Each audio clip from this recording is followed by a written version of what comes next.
It's the TRX4 Sport, it's the kit, and you guys know it if you've seen it on my channel before, but I've made some changes. Let's take a look at it. I want this to be a trail truck. It crawls pretty well, but I wouldn't mind getting some lights on it and just making it a bit nicer for trails. I've long wanted to have wheel arches, so I've stuck them in. And while we're looking here, you can also see I've stuck a Fusion 1800 SE in there as well, which is very nice to have. I've also stuck an interior in it. This is a very nice interior. It's hard to see on camera here, but I'll show you some photos while we talk. We've also stuck the light kit in. All the light buckets are now populated, and we've got the safari lights on the back as well. What I don't have is rock lights underneath, and I'm thinking I might need to print out a set of arches that do take rock lights, because I wouldn't mind adding that as well. It does actually also have some brass on the portal outers, but I haven't gone crazy. Still using plastic wheels, still using the stock tires because they're really good. I'd just like to see how it goes. Let's hit the rocks. One nice thing about the Fusion is having a much more simple interior. I've got much less wiring in here now. Now I also popped the cover off this receiver, and I've coated the PCB in conformal coating. So this is now fully waterproof, submersibly so. And I've relocated the light box onto the back. It was there because the interior for this thing needs the space. Now this is a kit I purchased. I'll put a link in the description. I had to print it myself, but it gives you some relocation options so that you can fit this very clever interior onto the car. We just need to plug in the rear lights. I'll link that down below as well. Hit the power. Look how good these things look, eh? And the last thing I've done, which may not be obvious to you, is I've got a magnet stuck underneath the body here, so it holds the body clips on so we don't lose them. This is problem one, and we've seen this truck attempt problem one many times. Here, let's just enjoy the FOC speed here. I think we're using a 15 tooth pinion, so this is the slowest. It's not the slowest speed that you'll see an FOC system capable of, but gee, that's still pretty good. Now we've done a test video some time back where I took this vehicle and attached a hard body to it, this body, and then no body, and we could compare the same truck on the same course with different weight up top.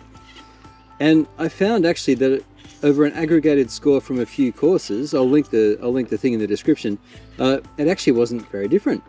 And indeed I think it was close enough as to make no difference, or very little difference anyway.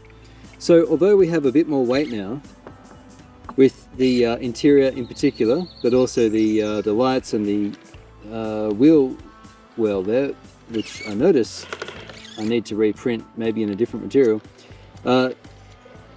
it's so far so good. And of course, I've said it before, I don't need every single truck to work absolutely optimally. And when you're adding stuff like an interior, well, yeah, you're going to have some sacrifice on performance, but gee, you wouldn't know it, would you? This is already a very poised and balanced vehicle before this, so I'm already very happy with it. And you know what, the other nice thing, adding brushless, even something just like the 1800 FOC system, it now gives you really good usable top speed, but also that buttery smooth control. So brushed will give you one or the other, and a 2-speed gearbox will give you a semblance of both, but there's nothing really quite like having a nice brushless system. Even a cheaper one like this Fusion 1800, it gives you really high speed and low speed control as well. It's like punch and low speed control. It really is a wonderful, wonderful choice, especially for single speed vehicles like the Sport here, Element RC's entire range, and anything else you care to have that only has a single speed, such as the RC Run 180. I've got a Fusion sitting in that thing now, and it really needed it. It's still noisy, but it's just nice to have that high speed punch and that low speed control. Now, you might be wondering, why haven't I changed the tires? Why haven't I put weighted wheels on? Well, weighted wheels actually probably would help somewhat here, but whoops, it looked acrobatic, didn't it? When I did my tyre tests, we found that the Canyon Trail tyres were actually really good all-rounders, like really solid tyres. This might be the way to go.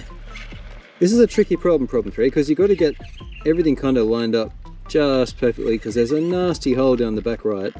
But when you get it aligned, and as long as there's sufficient breakover, you'll do it. That's problem 3. Now this is problem 4, and its challenges are really these peaky pieces here, as we've seen in past videos. This vehicle's length and its smaller 4.65 inch Canyon Trail tyres, despite the puddles, may not be enough to get it smoothly over these obstacles. Although the sliders did their job, and now the tyres need to do their job. I think we'll be alright. If you're wondering, we're running on 3S, the same little 700 milliamp hour 3S Turnigy batteries I use for all these tests on 3S compatible vehicles. I like 3S, particularly with something like a fusion system, because it'll take it and you're not sacrificing that buttery smooth low speed that sometimes a brushed system will make you pay. I'm actually using the you can kind of see it here, it's the WP5323LV. It's the 6 volt JX Servo basic brushed one. Waterproof, metal gears. I quite like it. One last quick go at this. Although I think we've seen what we need to see. You can probably do it, but it's not as effortless as it maybe was before we added the extra weight. There we go. So it's just making sure things are straight when you do it. And then we're good. Ish. We got caught on the tow hitch then, which I haven't cut off the rear bumper there. That's it. Alright, there, because I quite like it. It's useful to tow. Done. And into problem 5.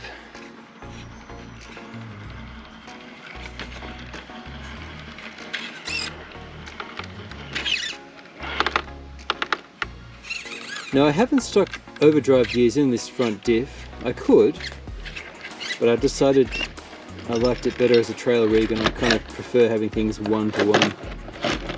Ah, now that's nice. The dimensions of this vehicle let it just slip through that. It's actually quite a difficult transition for many cars.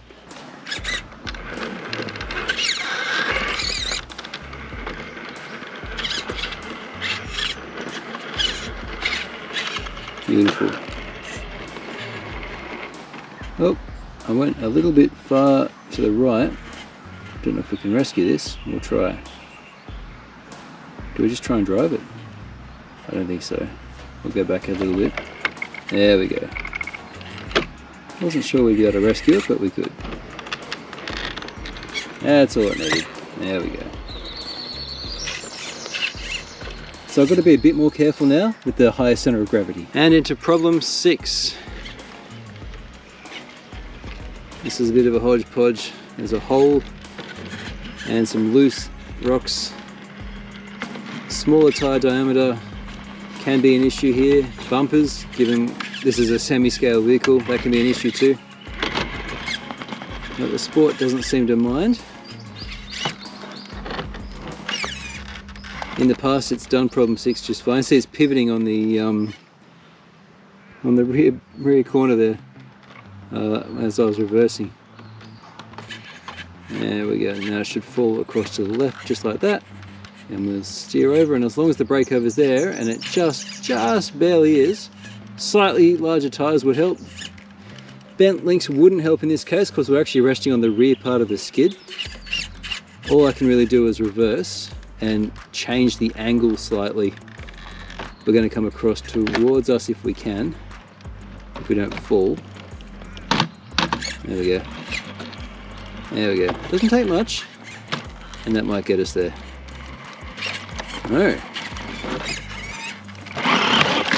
It's not entirely scientific, this. There's no real correct way for these rocks to be. Not really. There's a bit of variance in problem 6 across videos, if you notice, but I'll try and keep it roughly the same. I'm going to make a new set of courses at some point in future. Oh, there we go, there we go. Was that because I moved the rocks? I'm not sure. That felt easier. Anyway, we're up. Okay, so this thing is obviously popular for a reason. Even though we've added weight up top, it still does the 6 problems. I'm pretty happy with it. I do want to get some rock lights underneath it, but otherwise, I think I'm just going to leave it like this. I've built it for trail use. It doesn't need to be the #1 best all-time crawler. It can be made to be pretty good, and there are some great chassis options out there for it. But I'm just happy with the low center of gravity battery tray in here that we've stuck in. And the Fusion, of course, eliminates the extra component externally, the ESC. I just like it as it is. So I'm going to enjoy this on the trails. Having the lights on there makes this also a really fun car to loan to people, because it just looks cool as well, you know? So this might be a great loaner and a great general trail user, and I'm just going to keep enjoying it, because the TRX4 Sport, you either have one or you're gonna get one, because they're really good. I didn't get this thing at first, but now I do. Thanks for watching, guys. Throw me a like and I'll catch you again on RC-TNT. Cheers.